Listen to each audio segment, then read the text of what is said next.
me by August the 17th. There is one huge announcement. Oh, and by the way, the board of directors is going to be meeting next Tuesday at 6:30. That's also going to be virtual. And anyone who wants to participate, sit in on the meeting, as it were, you will be welcome. You simply need to let me know that, and I will get you the remote access links so that you can participate in our board meeting. The big announcement is this, and it is huge. Fred Phelps, the infamous Fred Phelps, is now deceased and gone on to his just rewards, I hope. He is no longer the largest contributor to the First Friday Breakfast Club Scholarship Program. Many of you will recall the notorious anti-gay, God hates gays, God hates fags, Fred Phelps. He, several years ago, came with a group of his followers to protest the First Friday Breakfast Club and its speaker, Ambassador James Hormel, the first openly gay United States ambassador ever appointed. In turn, we launched a fundraiser. We dropped the P from Phelps and labeled it a Phelps Helps fundraiser. And that initiative asked people to pledge some amount of money, from a penny to the sky's the limit, for every minute that Phelps's minions were outside protesting us, and pledge that money for the scholarship program. By the time it was over, those demonstrations generated just over $22,000 for the First Friday Breakfast Club Scholarship Program. And until this year, that stood as the record fundraising initiative. Thank you, Fred Phelps. He was responsible for more money coming to the scholarship program than anyone else among us or outside of our group. This year changes that. Our longtime FFBC member, Cliff Paulson, who died last year, many of us who have been longtime members would remember him. He was a faithful attender. He died last year, and he named FFBC's scholarship program as a beneficiary of his will, one of 4 beneficiaries. That bequest turned out to be $67,293.33. That legacy stands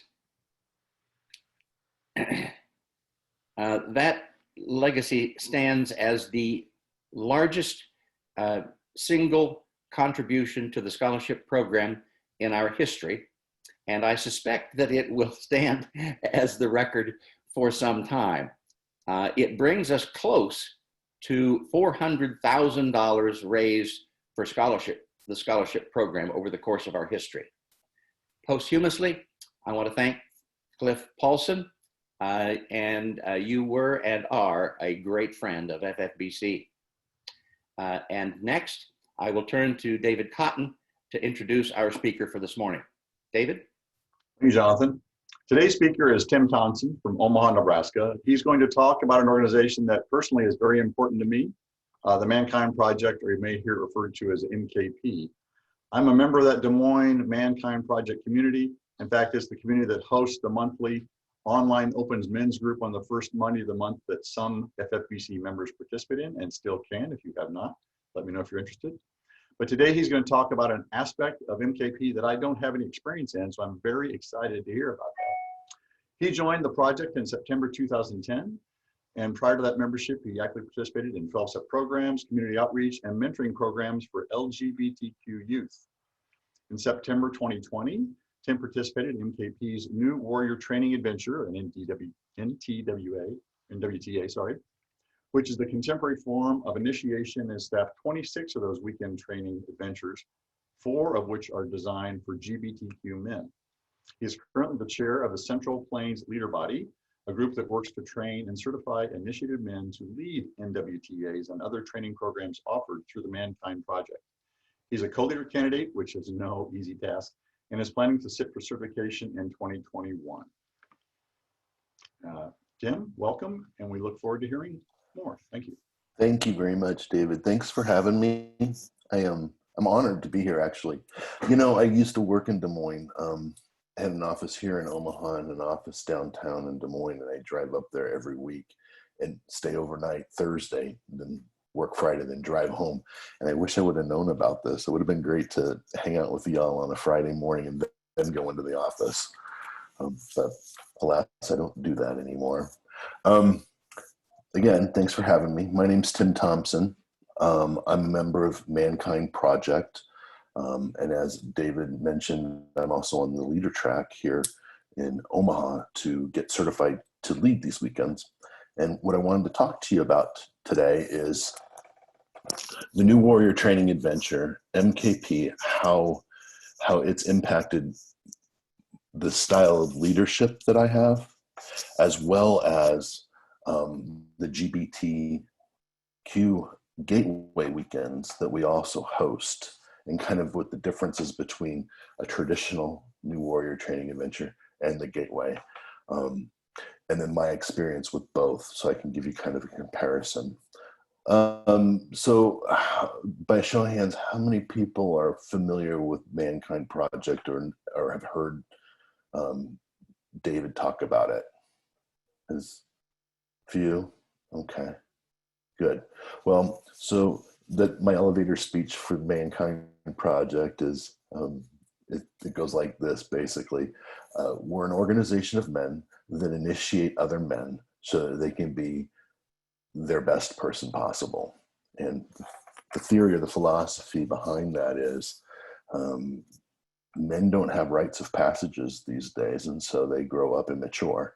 And then for some men, they have children and raise children being immature men. And it creates the cycle of generations of immature men. So what the New Warrior Training Adventure is basically an initiation for men. It starts on a Friday evening and it ends on a Sunday afternoon. And the process of the weekend is basically you come in and you psychologically break yourself apart like a puzzle. And you look at all the different pieces that are laying around, and you determine which ones are the pains or the struggles in your life. And you get to do all kinds of processes to not necessarily resolve them, but at least take a good hard look and put together a plan on how you can resolve them. And then you put yourself back together and you walk out with a mission. I mean, that's really in a nutshell what the weekend's about. There's actually 93 processes that you go through from Friday to Sunday throughout the weekend. So it's a busy weekend. There's physical activities that we do. There's emotional activities. We address male sexuality, which is interesting when, especially on a traditional weekend where you've got a lot of straight men, and you get to talk about penises. They get really uncomfortable, which is awesome. But for me, I went through the weekend. I was 23 years sober at the time, and my sponsor was on leader track, and he kept inviting me, saying, I think you should really do this weekend. I think this would really enhance your recovery. And I kept having excuses and excuses and excuses. And after about the 10th time, I finally just said, yeah, I'll go ahead and do this weekend. So it was in September of 2010, and it was in Sioux City. And he recommended that I go into the weekend and without doing any kind of research. I'm one of those types of people that want to do as much research as possible and have every answer that I could possibly have and have every scenario worked out in my head so that there's no surprises. And I promised that I would go into this weekend not doing any of that. So I walked in pretty much blind, and without giving away what the weekend, what happens on the weekend, I can say that I stepped so far outside of my comfort zone that I couldn't see the line. And even though the only person that I knew that was staffing the weekend was my sponsor, I never felt safer. And as a gay man growing up in a predominantly heterosexual environment, working in a predominantly heterosexual place of employment, that's a unique feeling. I grew up, to backtrack a little bit, I spent most of my adolescence living in Salt Lake City, and dealt with an awful lot of struggles when it came to my sexuality, especially through my adolescence. So anyways, the weekend that I attended was a traditional NWTA. So most of the references throughout the weekend were more heteronormative. Didn't bother me because I was just kind of always used to that. And I knew that the MKP was established by several straight men, and that was really their focus. But what's happened over the years in MKP is more and more GBTQ men have been attracted to it because of the empowerment aspect of it. And the other piece that was really helpful was me recognizing that I have internalized a lot of stories from other people that made me feel like a second-class citizen, less than, and how that story that I had internalized became kind of the driving force behind my self-defeating behavior. So that said, that was my big aha on my weekend was, wow, I've internalized these stories and I'm perpetuating those. So I left that weekend with a mission. I left that weekend realizing that I have got stories that keep me from becoming who I really want to be. And I left with a new sense of confidence. I knew that I wanted to do the work. I knew I wanted to be one of those guys that was staffing a weekend before I got to that Sunday. And matter of fact, when I got home, I went online and tried to find the next weekends to see if I could staff it. I ended up going to Salt Lake City in March the following year and did my rookie staffing there, and realized at that point that I wanted to be on the leader track. So one of the things that I really wanted to do, though, when I got involved more on the leader track side, was I wanted to experience what they call the gateway weekends. MKP does Urban Weekend, which is considered a gateway weekend, which is predominantly men of color. We do an All Nations weekend up in Pine Ridge Reservation, which is basically Indigenous men. We do a hearing impaired weekend. We do a Hispanic weekend. We do able-bodied, or I don't want to say disabled, physically challenged weekends for men that may not be able to do the physical aspects of the work. And then the other one that we do is a GBTQ weekend. And I was really attracted to doing those. I wanted to do those. So I went to Houston and staffed it at, it's called North Zulch is the city, or town, I should say. And they've got a campsite there that's ran by an MKP brother. And they had the Gateway weekend there. And I was told before I started staffing the gateways that they're basically exactly the same. They just queer it up. And I don't know about you all, but when the term queer is used, sometimes it triggers me a little bit. So I had to kind of struggle with that a little bit on my first weekend, but I didn't know what they meant by queer up the weekend.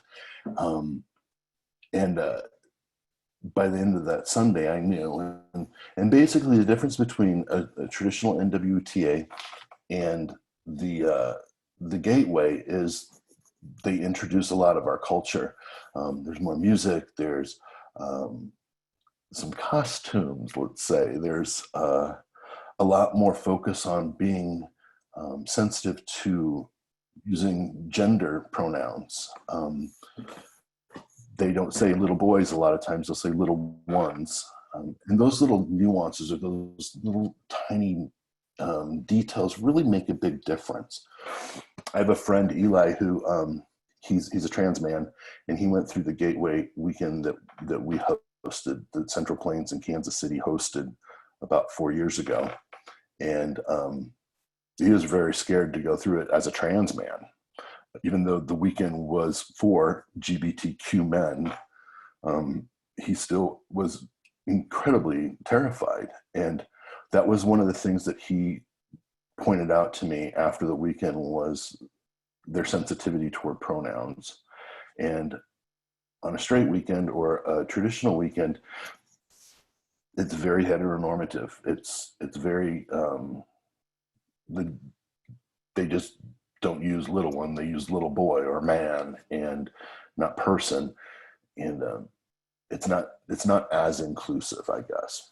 So what's the difference between the two, and why would one person want to attend a Gateway versus a traditional NWTA? A Gateway is staffed by 90% LGBTQ men and 10% allies. So a normal staff is 40 people. So 36 of the men that are on staff are LGBTQ and 4 are allies. And there's usually about 20 straight men that apply for those 4 spots. So we picked the best of the best, basically. Participant wise, it's the majority are LGBTQ men. However, I did have, my best friend went through a Gateway weekend because he didn't want to deal with the macho crap from an NWTA, is what he said. So he attended a Gateway that was in Florida with me, and that was a lot of fun. He's a fireman and rides a Harley, and he showed up and was just absolutely in heaven. And his wife was very grateful that he got to attend.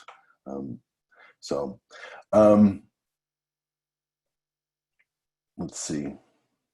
So we don't do a whole lot of NWTAs, the Gateway weekends, throughout the year. I think we usually do about 6 or 7 throughout the United States. Part of the reason why is that we don't have the numbers of LGBTQ men in the project in MKP. We're still a minority, which I anticipate we will be a minority for a long time. But our numbers are growing significantly. I staffed the last traditional NWTA I staffed was led by a gay man. The co-leader was a gay man. There were 6 of us that were on leader track, 4 of which were gay men. There were 5 guys on staff that were bi or pansexual or gay. And then we had 1 trans man staffing the weekend. So that's some significant growth. They joke about it, but they're like, the gays are taking over a lot of times. And I love it, because it's like, let them, you know, not only do we add a little bit of style to the weekend, but we also bring a sense of authenticity that I think is intimidating to straight men. You know, I don't know about you all, but I spent an awful lot of my time editing my behavior and who I was on the outside to keep myself safe. And I've done that in the workplace. I've done that in my family. I've done that in my circle of friends. And when I realized that I don't need permission to be authentic and could be authentic, I became a very powerful person. And, you know, and on weekends, I show up. There's times that I've been the only gay man on staff, and it's awesome because I show up pretty big, you know. How it works in my part of the appeal to MKP is also that it helps men with their leadership skills. It teaches you how to be an authentic leader that doesn't get into shadow or doesn't get into the toxic side of leadership, the tyrant or the abdicator. And what it's helped me do in my professional life is learn how to lead by example and learn how to have conversations and navigate through conflict and come up with equitable, results that everybody can be happy with. I implemented a accountability process with my employees, where when we have goals or we set agreements for the week to get jobs done, if we don't meet them, instead of getting mad at them, we talk about what the impact is to the company and to the team. And what I'm finding is people don't miss deadlines anymore. Very rarely do we have to have conversations about impact anymore. And I tell you what, it makes my job a lot easier as a manager. Questions? I think we're like 20 minutes in right now, I think. Yeah. Does anybody have any questions for me? As when a man finishes a weekend and then comes back home, what do they do, or how do they participate and continue on that process? That's a great question, David. We set up a mentoring program for all men that go through the weekend. So once you are done with the weekend, we somebody from staff will call them, check in, make sure that they got home okay, make sure that they're not having any additional questions, and then we do a big welcome home ceremony in their community. So all the guys that have been initiated and their spouses or significant others, kids, they can be kind of crazy. They all show up, they do kind of a potluck thing, and they welcome the guy into their community. Another very powerful thing, and I want to go back to Eli, was when Eli had his welcome home party in Omaha, he was pretty much overwhelmed by 50 people showing up to welcome him into the community. As a trans man being welcomed into a predominantly heterosexual circle of men, it's pretty impressive. It was pretty moving. So once you go through the weekend and you've been initiated, is what they call it, and you've had your welcome home ceremony, there's a follow-up program. It's an integration program where they teach men how to have and put on their own I group. And what an I group is, it's a circle of men that meet on a regular basis to get to continue to work on their missions, get to continue to work on the challenges they have in their lives that keep them from realizing their best selves. It's not a therapy session. It's just guys that love each other to the point where they're willing to say, I'm going to call, bully on that, or I'm going to help you be accountable. It's all about self-growth and having that support and camaraderie. There are a lot of cities in the United States that have strictly LGBTQ I groups because they have enough men that have initiated that they can do that. My dream is to have that happen in Omaha. I want to have a LGBTQI group here that's thriving. That answer your question, David? Cool. Any more questions? Yeah, Tim, what is the cost of the weekend? Well, it depends. Depends on where you're at. In some cities, it can go up to like $900 a month. We charge, I believe, $675 a month for the traditional weekend. And then we also have a weekend that's called the Wilderness Weekend, which they're going to actually, hopefully, knock on wood, be able to have in August in central Iowa, which outside of Des Moines, since the facility isn't necessary there because it's basically camping. And I have not done one of those yet. I'm tempted to do that. I'm still kind of struggling with the whole camping piece, but we need you there next August. Well, I know I'm already getting heat to sign up for that one. But since that weekend doesn't have the overhead, the cost is significantly less. I believe it's like $300. And I don't know. I've spent $5,000 on going to like leadership seminars. Tony Robbins charges $15,000 or something crazy like that. So it's a drop in the bucket. And personally, I'm kind of a cheap tightwad type person, and it was definitely worth the investment for me. I got more out of it than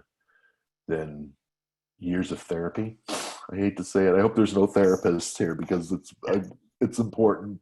But yeah, it really helped me a lot. And then sometimes there's some financial assistance depending on the man's situation as well. Correct. Yeah, and it also depends on the community or the area. Some areas don't do that. Now in Asheville, in North Carolina, they don't have a tuition or a fee. It's pay what you think the weekend was worth to you. So on Sunday, you basically write a check for what you feel the weekend was worth. Interesting. And so far they've been doing this for probably 5 years now. They've always been able to cover their expenses. Interesting. Yeah. You said that you're on the track for certification. Leadership. Yeah. What does that entail?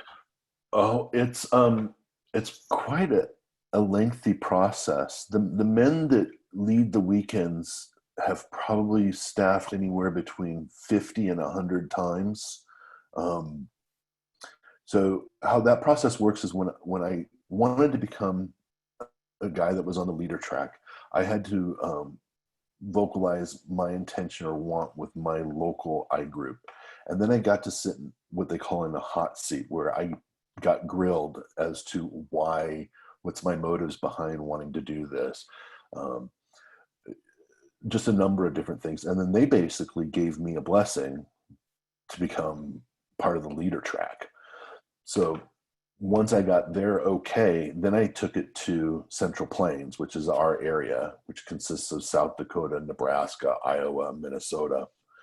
And I had to sit in front of a group of men that represented all of the communities throughout our area and go through the same process again. And then they accepted and said, yes, we'll put you on leader track. Once I'm on leader track, then I get to work directly with a certified man on honing my skills as it pertains to the weekend. And so I have assignments that I do with him. I'm learning all 90-some processes backwards and forwards. I'm understanding like the energetic aspect of how the weekend flows. And then every couple of years I have to sit for certification or another blessing as I move forward in the process. It starts with a leader in training. That's an LIT. Then after a couple of years, it goes to a co-leader candidate, which is where I'm at. And then in a couple more years, then you go and sit for your national certification, which is held twice a year. And that is where representatives from all over the country, all certified men who have gone through this, sit on a panel, and you get hot seated for, I think it's like an hour-long session where you basically get grilled by them, and then they decide if you're going to be a leader or not. And then from there, there's other certifications, and there's leader trainers, and there's other tiers after that that you can do. But the whole process usually takes anywhere between 4 and 6 years to get through. I've been on leader track for 6 years now. I think it's been 6 years. Yeah, 6 years. Now, Tim, I can see that this would be dealing with some fairly core issues, and a lot of people are going to be bringing baggage to this experience. Oh yeah. Yeah. Are there sort of difficult times? Are there times when people are sort of coming undone or coming unglued or don't want to do this anymore? I'm going home on Saturday morning. Yeah. So part of the deal with the weekend is you're there voluntarily. If you decide Friday night you don't want to do it, you can leave if you want. If there are processes and activities that you don't want to participate in, you certainly can do that. And that on a gateway weekend, that's even more protected. In other words, they don't even challenge. If you say, I don't want to do that, they're like, okay, I'm going to respect that boundary. Whereas on a traditional weekend, they may check it out a little bit more, kind of push them a little bit. Yes, people deal with an awful lot of emotional stuff on the weekend. That's what it's designed for. It's designed to crack people open and take a look at all those things that we've buried for so long. So yeah, even on the staffing side, there's work that's happening while the participants are doing their work in the other room. Gateways tend to deal a lot with wounds that we've acquired over the years, especially being GBTQ men. And then the counter to that is the empowerment piece and how those wounds can be reframed into power. I would think that confidentiality would be a really critical piece. What kind of details do you have in terms of assuring that participants and everybody is going to keep things confidential? That is another great question. We as staff members have a confidentiality agreement that we agree to, where we don't talk about the weekend. We don't talk about people that attended the weekend. Any paperwork that's filled out by a man that's attending the weekend is actually destroyed, except for the release. We have to keep the release, but any self-disclosure that happens on any piece of paper throughout the weekend that's in our possession during the weekend is burned on Sunday. Interesting. Yeah, and it's burned in front of the men. So they're standing around the fire, and the data guy brings all the papers and says, "We're burning. This is all your material, just so that you know it's gone." And as the data person, I've been that on weekends before, and you carry that paperwork around with you, and it doesn't leave your person. Basically, you have it, and you're protecting it at all costs throughout the whole weekend. So confidentiality is a very, very important thing. I mean, and in the GBTQ community, it's even more important because it's the underlying basis of trust. They do ask for people to disclose medical information. We have a physician that goes through all that stuff. We have a health worker that's on staff to address any physical issues that may come up or health issues that come up. You won't necessarily know who that is, but there is somebody on staff that is equipped to handle that. But one of the things that I remember early on was people struggled with on the traditional weekends was if a man was on going through the weekend, if he was HIV positive or not. So they've rewritten a lot of the safety protocols to address just treating everybody as if their fluids were bad, or not bad, but contaminated. Yeah, I was trying to find a word that wasn't like derogatory, but yeah, so that's been resolved. And now the next piece that we are challenged with a lot of times is defining or identifying trans men on the weekend, because there's certain things that they may or may not be comfortable doing, but we don't want to call them out to the point where we're separating them from the group. So we address that by calling them before the weekend and saying, how much do you want us to call you out? How much do you want to participate differently than the rest of the men? Because, a man may not have had top surgery, and there may be a process where they may not have their top on. That may make them feel uncomfortable. So we want to make sure that that's all addressed in at least their best interests are at heart, but we don't want to necessarily break confidentiality. Mm-hmm. So they're very good about making sure that people's boundaries are established and protected. Are there other questions? Rick. Tim, I really am intrigued by this whole program. I feel like a lot of it is about male bonding, and I feel like it goes deep into the psyches of a lot of people. And there's kind of a natural tendency, I think, among men to bond. We see it every day here in Iowa, of course, in small little cafes all over the state. There are groups of men, farmers and others, that come together at the coffee shops, and they sit around daily or at least weekly and do this, what I call bonding. if you're in the Middle East, it might be around a hookah. I mean, we don't know, but there just Right. seems to be a natural tendency. And it sounds like one of the ways that you get this bonding to occur is through ritual. And I think a lot of these same men do not care much for Christian rituals and do not actually go to church, but they actually do have a need for some kinds of rituals. Without actually telling us what the rituals are, could you give us some information about that? Yeah, so it's not Christian. It's not a religious organization at all. I want to be very clear with that. We have been gifted by the Lakota nations use of some of their cultural processes that they have in place. I want to say it's almost earth science based.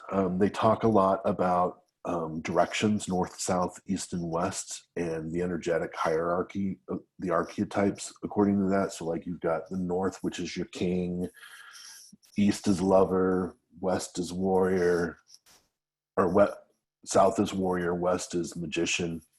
And each one of those entities has a different part in our lives, and we carry all four of those with us. So that's kind of some of it that we go through from a ritual perspective. We do there is some processes that you're blindfolded for, and again, you're told this is going to be a blindfolded process. If you don't want to participate or you don't want to wear a blindfold, that's perfectly okay too. We do some physical activities where there's some challenges that take place, where teams have to work together in order to achieve the ultimate goal. That's a huge bonding moment. Actually, on a weekend, when that process happens, that's when you can see these teams form and really solidify. So we break all the participants into teams. So there'll be 4 or 5 men on a team, and there'll maybe 4 or 5 teams on a weekend, and that's done early on Friday. And by the end of Friday, they're almost a fraternity. These teams are. They're like so bonded, and it's kind of cool to watch. Yeah. And then go ahead. I'm sorry. Question would be, during these weekends, are we talking about 50 people or 500 people or something in between? And do people go often after the first one? They go to a lot of others too. Well, so participant wise, we don't go over 40. That's like the cap. You have to get special dispensation in order to go over 40 men. Most weekends are anywhere between 14 and 28, and that seems like that's if I had it my way, we'd cap them at 28, because I think any more than that, as from a staff perspective, it's really hard. My weekend was 36 that I went through, so we had 6 teams of 6 on my weekend. And to answer your question about do men want to continue to do weekends or staff weekends afterwards, is that what? Well, not staff them necessarily, but just to participate again and again.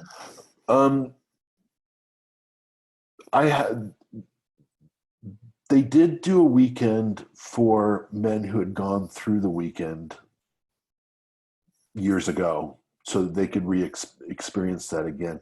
I don't, Rick, I don't know if you would get the same thing out of it the second time around, because, the curtain's been lifted for you. That's right. I agree. I think part of the mystery or part of the magic of the weekend is the mystery and not knowing what's happening next, and that blind faith that these guys know what they're doing. I just got to follow them, and if you already know the agenda and the schedule, it loses its oomph, I think. Okay. Go ahead. You have integration groups though, and then follow on other training opportunities that are new, rich experiences. Right. Yeah. We do several. We do multicultural trainings. We do like leader track trainings. There's an LT1, an LT2, and an LT3 that are available. There's a couple issues and isms. One, there's a sexuality training. There's just a number of different trainings that you can do. And of course, the I groups that you can sit in. Before we started the call, I was telling David about my I group did a Mondo Zen training. So a meditation training. So we hired a Mondo Zen coach to online basically over the last 5 weeks teach us how to meditate. So we do all kinds of things like that. Tim, I would anticipate that some really close friendships could be born, particularly on a particular team that you're talking about. Tell us a little bit about that afterwards. Okay, well, so my I group that I sit in, okay, is 4 men, including myself. I sit in Omaha. One guy sits in Kansas City. One guy sits in Asheville, North Carolina, and the other guy sits out in Portland. That's my I group. And we all met on a weekend. And we've been doing our I group for 4 years now. Twice a year, we travel to somebody's town or somewhere so that we can be in person. Brian, the guy in Asheville, actually married my husband and I. He facilitated. Yeah, he was our pastor for our wedding. Wow. And so, I mean, and these are, it almost gets me kind of wispy-eyed thinking about, because I love these guys. I love these guys more than I love my brothers, you know? So to answer your question, absolutely. There are relationships that are built not on superficial stuff, but deep, deep feelings. Is there any attempt to assign people like a sponsor would be for Alcoholics Anonymous, that kind of thing? You're not assigned a mentor. On Sundays, some communities, it depends on the community or the area, they do a mentor process where if there are men on staff that want to mentor the new members, they basically say, I'm willing to do that. And then the new guys, the participants, can go ask them if they want to do that. It works really well. I basically got sober when I was 21, so I grew up in that whole sponsorship type culture. So it was pretty easy transition for me to go from a sponsor, which I still have, to a mentor. So it wasn't a problem for me, but some people have a bit of a challenge with that. That said, most everybody that's an MKP is more than willing to help somebody else. So mentors are everywhere. My mentor now lives in Chicago. Yeah. Are there other questions? Excellent. Tim, I want to thank you, and thank you for your participation. Thank you for your willingness to participate virtually. We're all learning to do this more efficiently all the time, and it is greatly appreciated. The work that you and your organization are doing is critical and of vital importance to those who still today are trying to find and claim, embrace their authentic selves, whether they're gay, straight, trans, whatever, to claim their authentic selves. And everyone needs to be reminded that there is a virtual support meeting on the first Monday of every month. David Cotton can give you particulars on that, and also particulars about the first Monday of every month session is in our recent FFBC newsletter. And next Monday is the first Monday of August, so there would be that opportunity to participate as soon as next Monday. And David, can you tell me again what time that is on Monday? 5:30? It's the first Monday of every month, so it's the first Monday at 6:30. So the next will be in September. Oh, it's September. Mm-hmm. Okay. All right.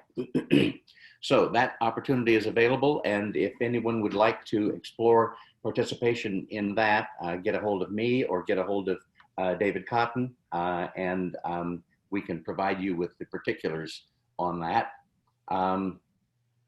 Our next meeting, whether it's in person or virtual, will be on September the 4th. So, you know, we are exploring the potential of live streaming our in-person meetings for those who cannot attend in person. We haven't figured out all the logistics on that, but Hoyt Sherman has indicated that they have the technology available, or will have soon the technology available, so that we can allow for participation live streaming.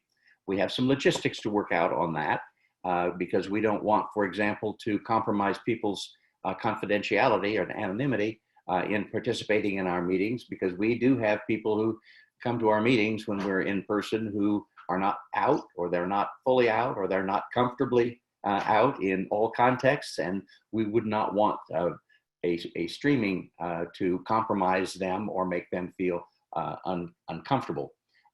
We're also about to initiate an online new RSVP meeting reminder system that should streamline our process for RSVP. We're going to step into the 21st century here and actually do it with greater efficiency and take advantage of the technology. And we are also about to initiate some additional options for paying dues and making contributions online. And there are some expenses associated with that change. The expenses for accomplishing that change are being contributed by Brad Holland and Joe Rates and Ascendant Wealth Management. They have graciously agreed to underwrite the cost of this transition into this new technology, and should make us even more efficient going forward. If there is no other items that anyone wants to raise, we will. Yes, David. One real quick, I just want to let the group know that my employer, Ariane, donated $3,000 to the scholarship program this last week. They're also known as Iowa Network Services. So I asked and they said yes. So I was very pleased for that. Outstanding. That's great, David. Thank you very much. Anything else from anyone? Yeah, really quick. Hi, my name's Connor. I work for Iowa Safe Schools, and we're working on a history project of the LGBTQ community in the state of Iowa. So if you have any material that you'd be interested in sharing with us that we could publish in a certain format, if you could email me in my email, which I'll list here, that would be really great. Rick, did you hear that? Rick Miller is with the Pride Center, and he's been involved in accumulating and assembling historical information about the LGBTQ community in Iowa.